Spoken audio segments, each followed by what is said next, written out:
സ്വതന്ത്ര വ്യാപാരത്തിനുള്ള കരാറിൽ ഒപ്പുവെച്ച് ഇന്ത്യയും ബ്രിട്ടനും 3 വർഷത്തിലധികം നീണ്ട ചർച്ചകൾക്കൊടുവിലാണ് കരാർ യാഥാർത്ഥ്യമായത്. ഇന്ത്യയുടെ കാർഷിക ഉൽപ്പന്നങ്ങൾക്കടക്കം യുകെയിലെ വിപണി തുറന്നു നൽകുന്നതാണ് കരാർ. ഇരു രാജ്യങ്ങൾക്കും ഗുണം ചെയ്യുന്ന കരാറാണെന്ന് ബ്രിട്ടീഷ് പ്രധാനമന്ത്രി കെയർ സ്റ്റാമർ വ്യക്തമാക്കി.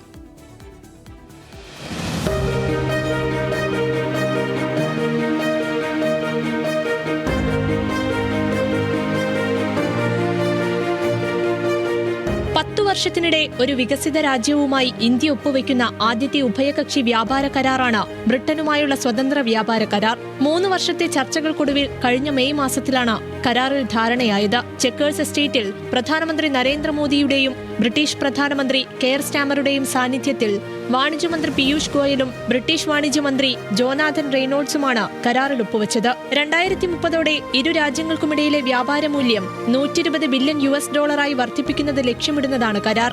ഇത് വെറുമൊരു സാമ്പത്തിക കരാർ മാത്രമല്ലെന്നും ഇരു രാജ്യങ്ങളുടെയും അഭിവൃദ്ധി ലക്ഷ്യമിട്ടുള്ള പദ്ധതിയാണെന്നും പ്രധാനമന്ത്രി നരേന്ദ്രമോദി പറഞ്ഞു.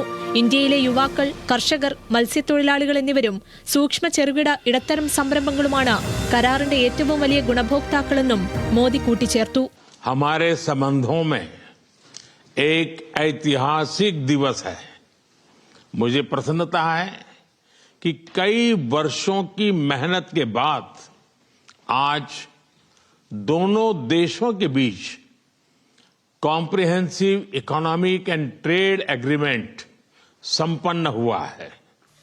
अगले दशक में हमारी कॉम्प्रिहेंसिव स्ट्रेटेजिक पार्टनरशिप को नई गति और ऊर्जा देने के लिए विजन 2035 जारी किया जा रहा है. സ്വതന്ത്ര വ്യാപാര കരാർ പ്രകാരം തുണിത്തരങ്ങളും പാദരക്ഷകളും ഇലക്ട്രിക് ഹൈബ്രിഡ് വാഹനങ്ങളും ഭക്ഷ്യോൽപ്പന്നങ്ങളുമടക്കം 99% ഇന്ത്യൻ ഉൽപ്പന്നങ്ങൾ UK വിപണിയിൽ ഡ്യൂട്ടി ഫ്രീ ആകും. ബ്രിട്ടനിലെ ഇന്ത്യക്കാരായ പ്രൊഫഷണലുകളെ 3 വർഷം വരെ സാമൂഹിക സുരക്ഷാ സംഭാവനകളിൽ നിന്ന് ഒഴിവാക്കുന്നതും ഇതിൽ ഉൾപ്പെടുന്നു.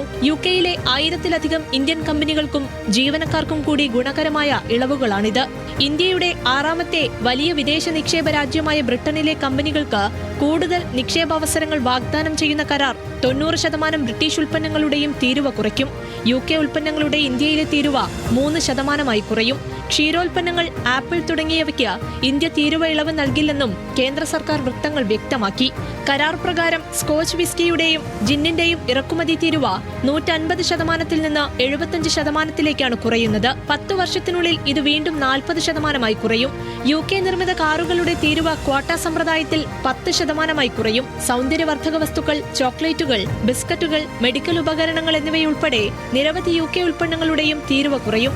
ഇന്ത്യയിലെ വളർന്നുവരുന്ന ഉപഭോക്തൃ വിപണിയിലേക്കുള്ള തുറന്ന പ്രവേശനം കൂടിയാണ് കരാറിൽ UKയുടെ നേട്ടം.